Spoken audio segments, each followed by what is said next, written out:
All right. It's been forever since I've tuned in with y'all face to face, so here we go. Parker Webb, aka Fungi, aka Safari Sam, checking in with y'all. Um, this broadcast is going to be about Pittsburgh Hip Hop, Rhyme Cal, Mac Miller, my music, psychedelics, all kinds of good stuff that I'm into. I feel like I have a lot to express. There's been a lot on my mind, a lot of wild synchronicities and thoughts and feels, and just wanted to tune in. So yeah, to hop right into it, for starters, I'm gonna be competing in the Rhyme Calisthenics final here on September 13th, which is in just a couple days. So yeah, please come out and show some love. It's gonna be at the Spirit Lounge in Lawrenceville, and yeah. First off, I just think that's wild because just a lot of things have been leading up to this, and it's like the grand finale is all at a place called Spirit. And y'all know me. I'm a spirited individual, and pray to Great Spirit every day. And so, for like everything to kind of be like converging back to the spirit, I don't think it's any coincidence. I think that there's a great awakening happening right now, especially for the music scene here in Pittsburgh, and I think that everybody is tapping into their spirit a little bit more deeply, and so um, it just makes sense that this is all kind of coming together at a place called Spirit. And so yeah, just kind of wanted to get started by thanking Stretch for just creating this, along with Armstead Brown. And yeah, just like it's a wildly amazing opportunity to just be able to be on this platform, to be able to compete, to be able to be a part of something that has helped shape the careers of people like Real Deal and Mac Miller. Grateful for how far it's gone, and looking forward to seeing how far it can go. Because my heart is in hip hop, always has been, always will be, and especially in the hip hop scene here in Pittsburgh. I've traveled all around the U.S. and the whole globe, and I've never really found a scene quite like it. I've judged it a lot in the past, and it felt like there wasn't much of a scene. It felt like it was falling apart at times.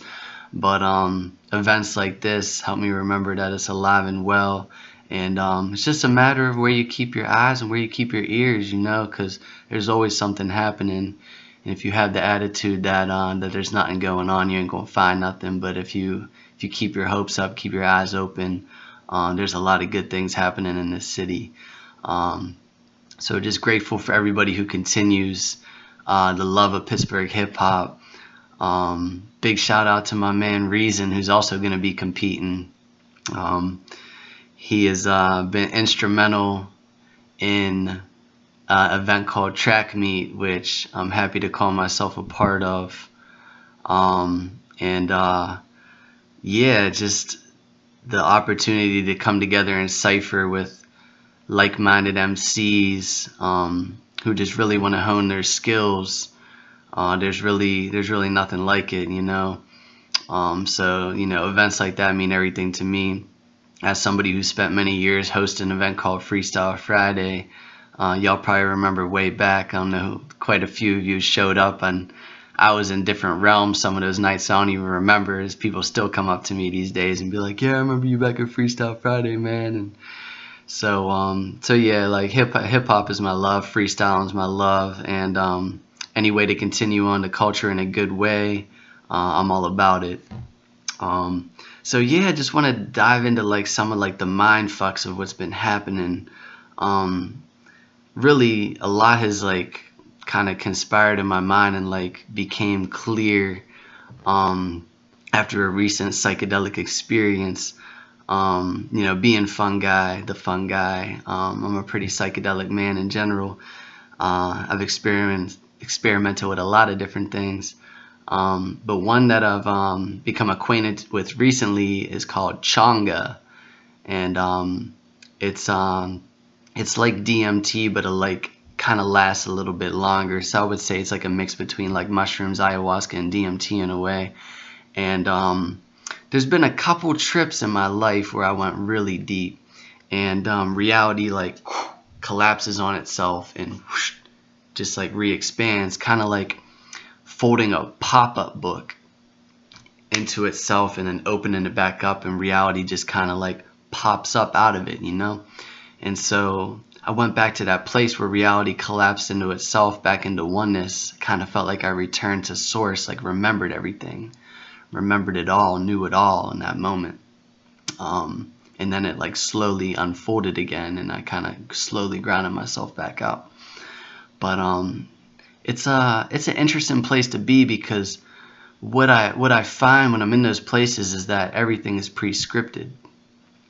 There's no such thing as free will. It's all fated. The whole play has been written, and it's just up to us to kind of fill the gaps in, and just kind of embrace the great mystery. Otherwise, it can be like really depressing. So, long story short, when I was in that space, when I was in that oneness, when I had lost touch of this reality and went back to everybody being one again, I had kind of like seen a vision. I wouldn't really call it a vision, just like a knowing per se, that I was the winner of Rhyme Cow, like I'm supposed to win, or like I was destined to win, or something like that. And becoming grounded out again is kind of like, well, like anyone could have that trip. Like, anyone can realize their God self, and like, their intentions and desires could like, cause a delusion that's similar, and delusions of grandeur, what they call it, or whatever, and have like a similar realization. But I don't know, it's hard to shake, because like, I don't know, it was just really trippy, the way that it all played out.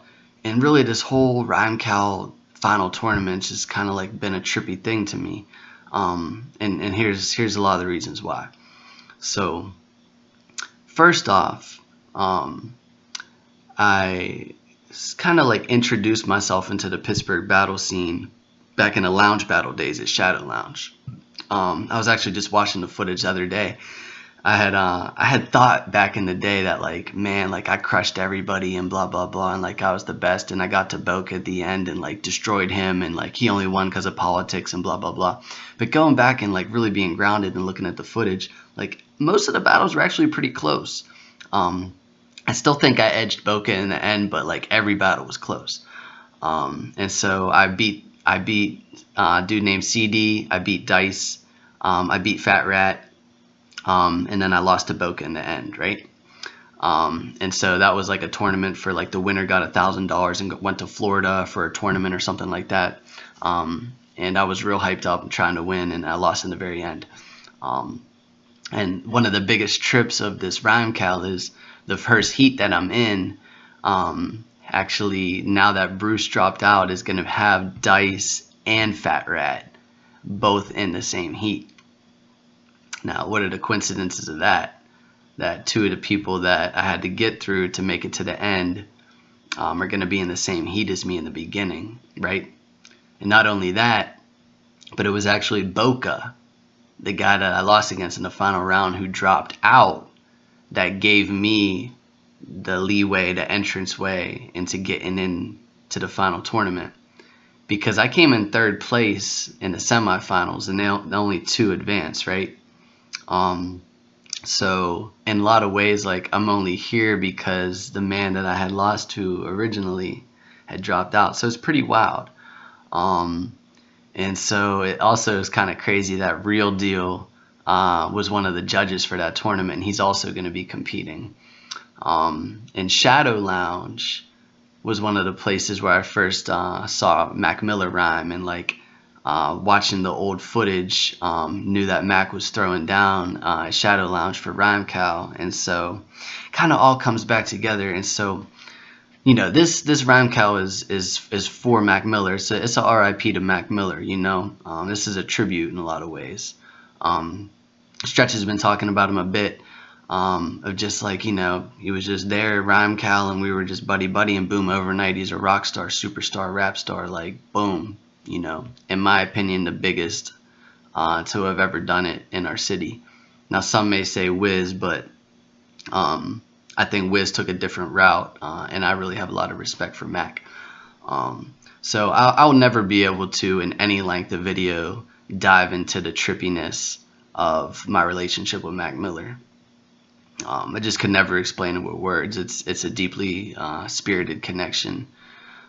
For starters, the partner that I'm currently with now was actually previously a lover of Mac Miller in some sort of a way back when they were teenagers. So interesting that like they had an intimate connection and intimately connected with this woman now. So it's kind of like I share a bit of Mac Miller through her in a way.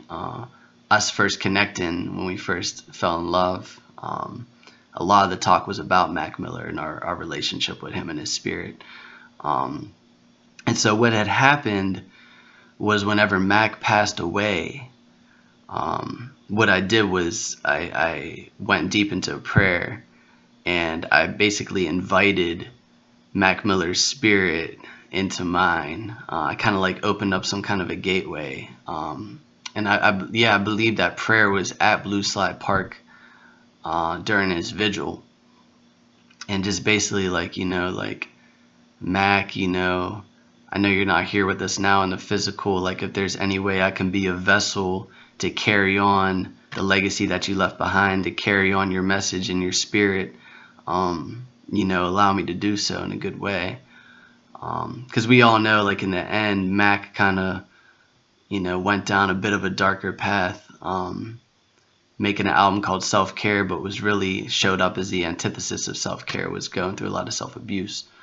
And so I just feel like if there's a way that I can carry on Mac's light, especially that light that a lot of us saw in his earlier records, and coming out with Kool-Aid and Frozen Pizza, and just like all his earlier stuff. Just to carry on that innocence and that love, you know what I mean, that he brought, that changed a lot of people's lives. And living in Squirrel Hill for a long time, right up the street from where Mac went to school with Taylor Alderdice, just feeling even more and more connected with him then. So yeah, I can't really explain the trip of like what happened after I invited his spirit into mine, but a lot of people proceeded to tell me that my music reminded me of Mac, that my freestyles reminded me of Mac, that my presence reminded me of Mac Miller. And sometimes I feel him in some sort of ways, and like I didn't really know the guy as he lived in real life. Like I saw him rap once, you know what I'm saying? Like I never sat down with the dude and talked. We didn't have a relationship like that, but I feel closer to him than almost anyone at this point. So it's a real trip, for real. I can't even. It's pretty wild, like the emotions I have for this dude. Like I could cry like so easily over, I don't know, him rap in 2009, or just like watching old memories, old videos of the dude. Like I'm so emotionally tied to this guy, I can't even begin to tell you. Anyways, wanted to also touch real quickly on like, I wrote a song about celebrity assassinations, and uncovered a lot of like deep dark stuff about like how, celebrities like unfortunately are like assassinated, and a lot of the times it's framed as suicide. And so I haven't done a whole lot of research into Mac's death, but just wanted to drop that quick. Like I kind of wonder, I wonder if it was an OD, because we all know he was experimenting with drugs. And he was known to go hard, but that's an easy thing for the powers that be per se to just to also notice and to set him up. So who knows? I'd love to know more clarity if you know anything more about you know, the actual truth and not just something that you read online. I'd love to talk about that. Love to find more clarity. Yeah, I guess part of me is like a super conspiracy theorist and feels like, I don't know, like Tupac's still alive and maybe Michael Jackson is too. Maybe they threw him in an underground lair, or they're off on an island somewhere. I don't know. Anyways, you know, if you're still here, Mac, what's up? If you're not, then truly rest in peace. But yeah, I'm pretty sure no matter what happened to Mac that he's not in this realm anymore, because I feel like in ways he communicates with me and comes through the spirit realm for me. So anyways, moving along. Yeah, just grateful to be competing, excited. Haven't done a whole lot of preparation. I feel like the message for me after my trip was just like, get out of the way and let the universe play. Allow the spirit to come through. You know, the formula's already within you. Just, you know, just do your thing, have fun. Like when I watch Mac's old footage of Rhyme Cow and him spinning the wheel, he's just like, yeah, come on, man, like, let's just do it, man, like, this is gonna be fun, yeah, and just, you know, he's always up there just real lighthearted, have a good time. And no matter what he was doing, like, it was just fun. You know, he made it fun. So that's just what I want to do. I want to go up there, have a good time, and just kind of see what happens. You know, I'm not overly preparing or trying to write some crazy long battle, like predicting like who's gonna be there or any crazy shit. I'm just gonna pray for freestyle challenges and kind of do my thing. You know, because in the end of the day, I'm a freestyle savant. I'll toot my own horn a little bit because I truly am. That's what I do. That's my profession. That's my expertise. That's my thing. You know what I'm saying? I can freestyle with the best of them, and I know that. But when it comes to other challenges, I'll admit, like, I'm not the sharpest. You know. So yeah. Anybody who might choose, you know, the whatever. Whenever we spin the wheel, I think there's a part where somebody chooses what you have to do, and so they're supposed to know your weakness. Well, I'm gonna tell you my weakness right now is anything but the freestyle challenges. So, you know, just laying it on out there. I don't really care, honestly. Just gonna show up and have some fun.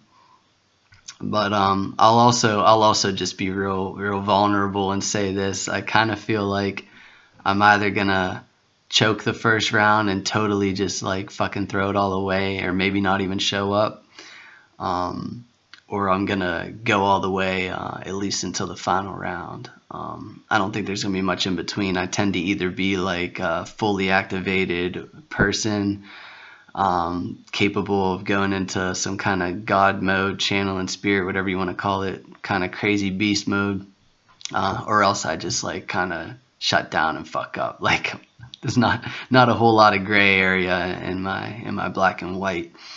So yeah, I'm very interested to see how this plays out. I don't really care too much, honestly, the way that it turns out. I'm not holding anything to myself, you know what I'm saying? If anything, like, just thinking about Rhyme Cow and thinking about Pittsburgh Hip Hop and what I've done on the scene and everything, if anything, it kind of just helps me, like, where do I want to go with this? It just helps me know that, like, the foundation is within myself. You know, it's already built. It's already there. No matter what, like, I have the capability to make good music. I have the capability to make a living off freestyle, like I already have before. You know, I've walked the streets of so many different cities all over the world with a sign that says I rap, you pick the topic, and put food in my belly. You know, so nothing could take that away from me. You know what I'm saying? So. If anything, it helped me remember that. And so no matter what happens with Rhyme Cow, no matter what happens in the future, I'm dedicated to making music, dedicated to Pittsburgh hip hop, dedicated to living my dream. And so, yeah, just to tap back into what I'm doing in my music.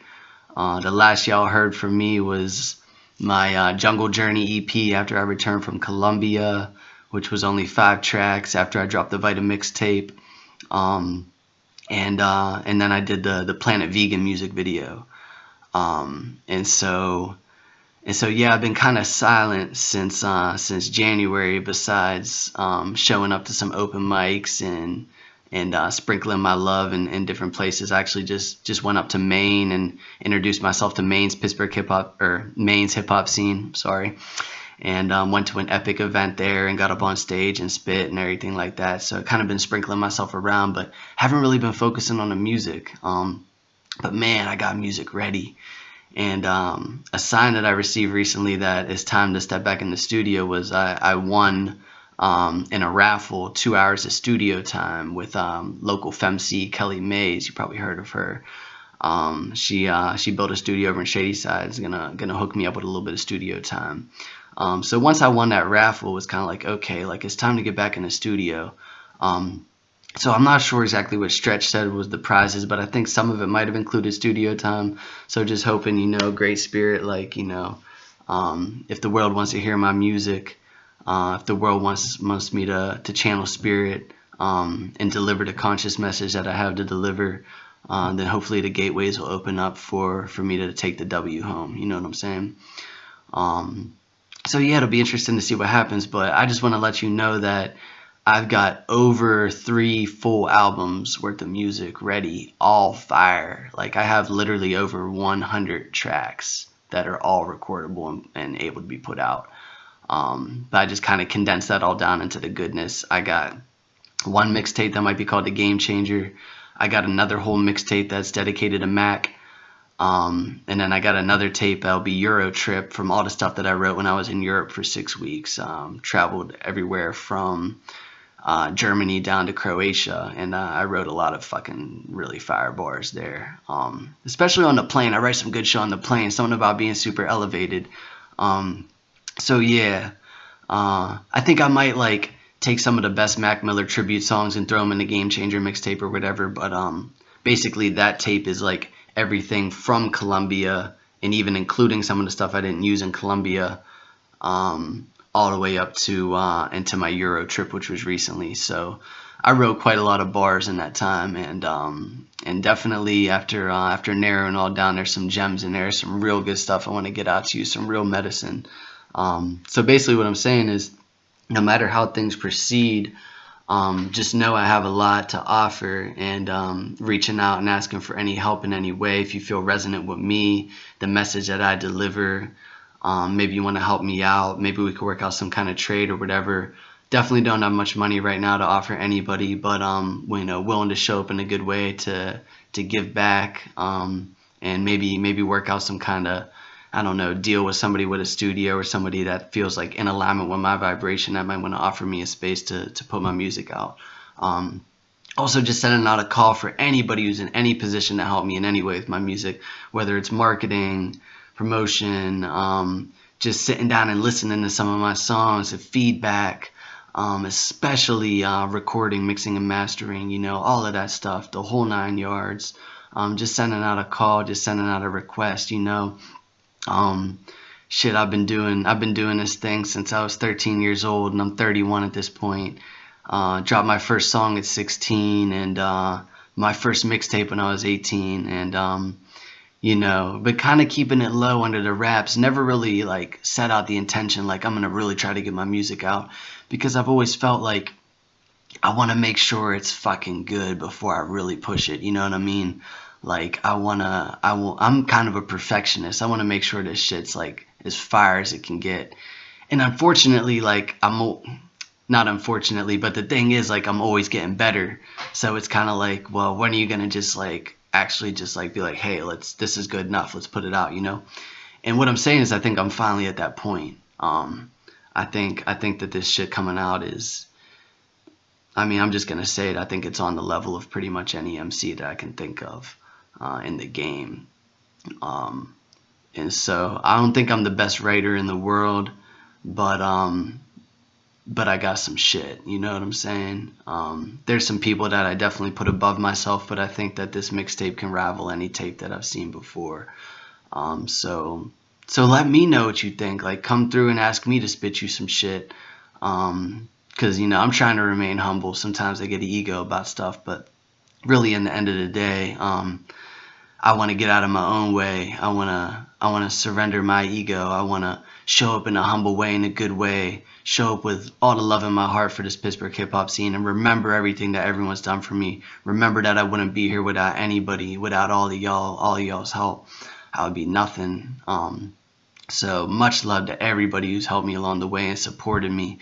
Thank you so much to everyone who's freestyled with me, anyone who's ever listened to one of my songs, anyone who's ever provided me feedback, anyone who got on my SoundCloud, anybody who stopped me in the streets, especially in the South Side when I used to run Carson, anybody who gave me a topic to rap about. Like, my heart is out to y'all. Like, I can never express the amount of gratitude and love I have inside of myself with words.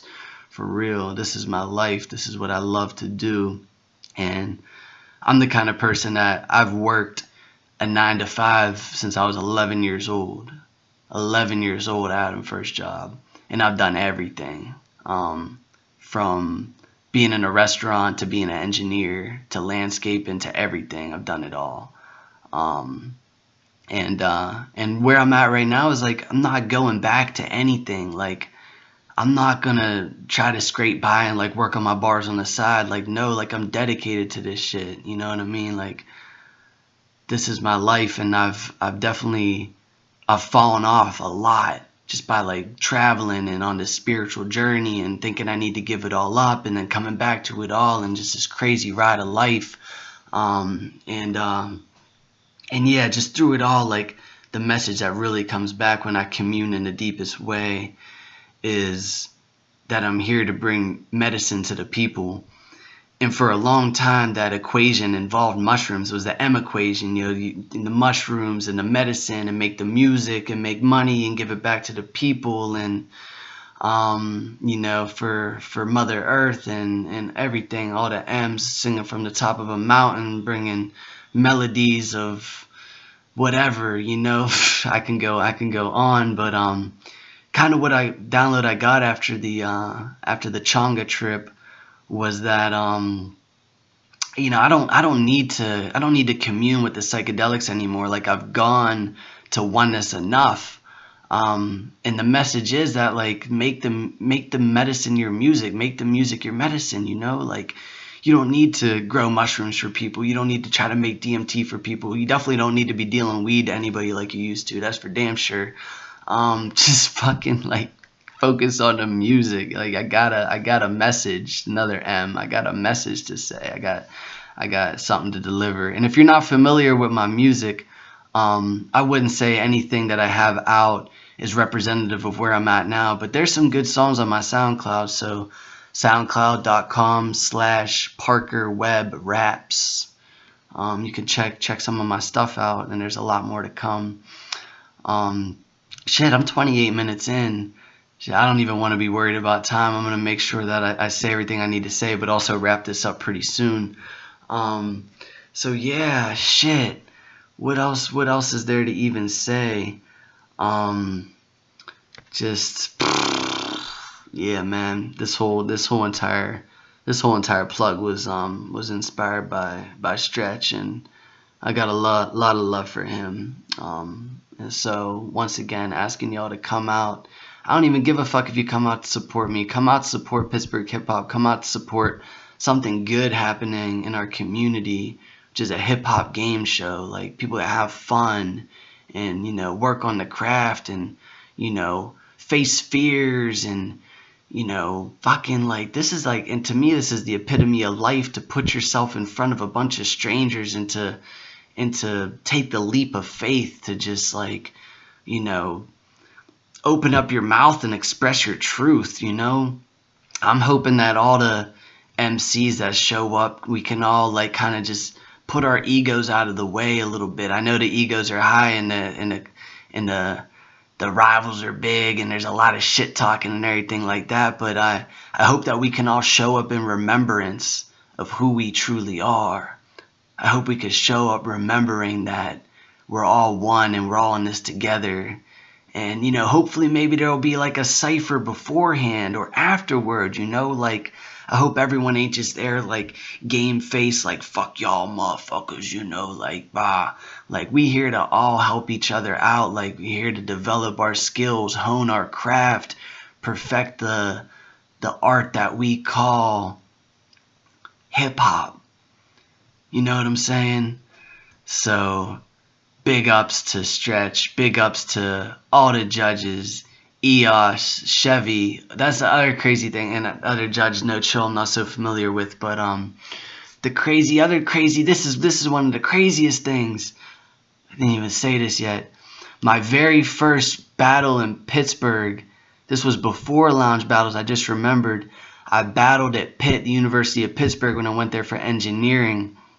It was another tournament. I beat a couple people and then went against this dude, and it was crazy. Actually, his name was Marcus, and this is the craziest thing. Like, I can't even wrap my head around this. The judges of this battle was Marcus's, I was like his girlfriend or something, some chick that was like in love with him, his roommate or something like that, and then DJ Chevy, right, Chevy, fucking, and and of course, like, his girl and his roommate voted for him or whatever, but Chevy voted for me. I'll never forget that, because it was like, wow, like, this is a well-known dude in Pittsburgh hip hop. He's showing up to my college to judge this little rap battle that I'm in, and he fucking gave me the W. And I was like, damn, like, if this dude thinks I can spit, like, I'm gonna keep this shit going. Like, I just got up there, freestyled my ass off. That's on YouTube too, by the way. It's a crazy old ridiculous battle, and I did not have too much fire to come with. But if you want to check that out, that's Parker v Marcus, if you can even find it.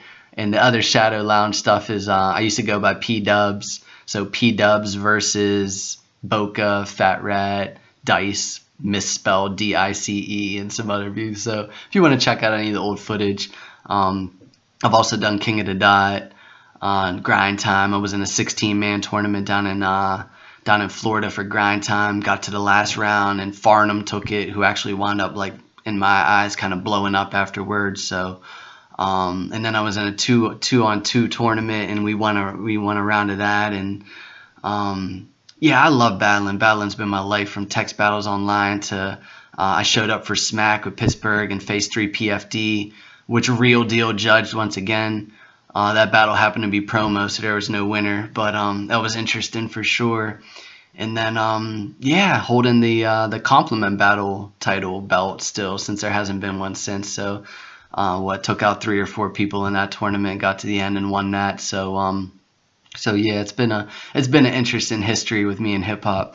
And then you could check out my big win up in Canada, King of the Dot, quite a bit ago. P Dubs versus Cruz. That was a classic one. One of the ones I actually really showed up and spit on my writtens very well. Something that I'm not always the best at. So yeah, I've always loved battling. But since you're with me this whole time, I might as well just keep going. I mean, like, shut it off when you want, but I just want to touch on this really interesting part of where my career changed, and where I kind of, like, in a way woke up and shifted my whole life. At that battle with 3PFD at Mr. Smalls for Smack for URL, got up there and delivered my piece. I crushed the first round, definitely destroyed him. Second round was close. And third round, I got crushed, because what happened was I forgot my lines, and I had to freestyle, which thank God I can do, but it was nowhere near as much heat as I had wrote. And so it was a weird, very, very weird, like, alien-esque experience for me, like ET-ish type of shit. I had memorized these bars for 3PFD like the back of my hand. Like, I knew them like I knew my alma mater, you know what I'm saying? Like, I got up there, and there was this moment where it was like something like shot through my brain or something, or like this interference pattern was ran, or like an alien like robbed me of my memory. I cannot explain it. It was a weird thing, but like my memory was erased. Like Men in Black, red pen, laser erased. Like, and I had, boom, gone. And I was like, wait, that was there and it's not there anymore. What just happened? And so it was a real trip for me. And like afterwards, I was like, I don't know what just happened. This is really weird. I just forgot all my lines, and I could not bring them back, and I knew them all so well, and I was not choking, and I was not nervous or afraid. I just left. It's like, what the fuck? And so like I just smoked a ton of weed to try to numb the pain, but then once I came back down from that whole trip, it was like, something weird happened. And I think what happened is spirit, per se, you know, or whatever the fuck out there, kind of like was trying to teach me a lesson. Like, hey, Parker, you don't need to write for 3 months of your life every day, all day, to try to belittle someone's character, to try to analyze one person. Like, look back, you just spent 3 months like writing for this one dude so you can have this one battle and what came out of it. You know what I'm saying? So it just seemed like a huge waste of my time, and I know that I have so much potential and so much to offer. So yeah. So what I kind of took out of that was like, well, you know, I'm probably not really like meant to continue battling. Like I got a message, you know what I mean? I'm here to wake the people up. I'm here to make musical medicine. And so after I lost that smack battle, well, I don't even know if I could say I lost it after the battle was over because it wasn't even judged. I was just like, you know what, I'm just going to focus on the music. And it wasn't too long after that where I put the Vita mixtape out. So, and everybody still loves that to this day. People still talk about that, even though it doesn't have like, you know, as much plays as like Eminem's album or anything like that. I think it was well received. And I drove Lyft for a while, and for a lot of Lyft passengers, I would either like freestyle for them or I'd play something off my Vita mixtape and have like 3 like drunk chicks in the back, and I'd throw on my fucking DNA song or whatever, and they'd be all bumping and blah blah blah, and they're like, yeah, this shit's amazing, you did this, what the fuck, this is dope, you know. So it's always cool to get good response and good reaction and everything like that. So I definitely want to keep going with the music. Yeah, this is my life, this is my love. I can talk about this forever. I get the sense that I should probably wrap it up. Man, if you stuck with me this long, goddamn, who are you? Like my biggest fan. I love you. I love really, really deep. And I've been through a real tough last 2 months recently. And if anything, it just woke me up more to looking at myself and yeah, making any adjustments that I need to in my life so I can show up in the best way for the people that I love and for this community and for the world beyond. Because I feel like no matter what happens at Rhymecow or what happens in the future, I feel like I'm kind of destined to step into the spotlight, even if it's not with rap, just to bring this message of this conscious awakening and the message that, you know, we really truly are all one, and we are all gods and goddesses, you know. And we have infinite power if we can tap into it, and if we can realize who we are, remember why we came here, remember our purpose, and spark it and live it out. You know, there's a reason that we came here, you know. And so yeah. I love you. Thank you for listening. If you made it this far, my God, much love. I'm gonna wrap this up right here. Just saying thank you once again to everybody who made all this possible. And yeah, looking forward to competing in Rhymecow and moving forward in the best way. And hopefully get grounded myself and maybe get the Freestyle Fridays back and maybe work with the kids and bringing hip hop into the schools, and want to do a lot of big things for the scene. So one last thing, if you're in the Pittsburgh hip hop music scene and you're bringing violence, you're bringing a lot of ego, you're bringing drugs and sex and all the you know, just Xerox copying all the other rappers and putting it out. If you're rapping over your vocals, if you're mumbling, if you're showing up and putting women down, you know, being misogynist, you know, being narcissists, you know, all those things, they don't have no place no more. They never have, they never will. You know what I'm saying? That's not hip hop. So this is a call for everyone to step their game up. If you're putting out messages like fuck this bitch and, you know, carrying this 9 and I'm gonna shoot you type bullshit, I'm just here to say you need to stop. Look at yourself and grow up. You know what I'm saying? You know, we're all in this together. You know, so stop with the bullshit. If you're bringing the bullshit, if you're bringing the love and you're bringing your heart and you're bringing your truth, then much love, props. I recognize you. I support you. You know what I'm saying? But I won't stand for the bullshit. You know, as somebody who loves hip hop, I'm here to squash all that. You know, so let's keep it real. Let's keep it 100. Let's spread the love. You know, because we can build together. We're in this together. I love you. Signing off. Parker Webb, 2 B's, Fungi. I'm not Safari Sam, but put that hat on. Safari Sam in this motherfucker. I'll see y'all soon. Peace. Or should I say, see y'all shroom.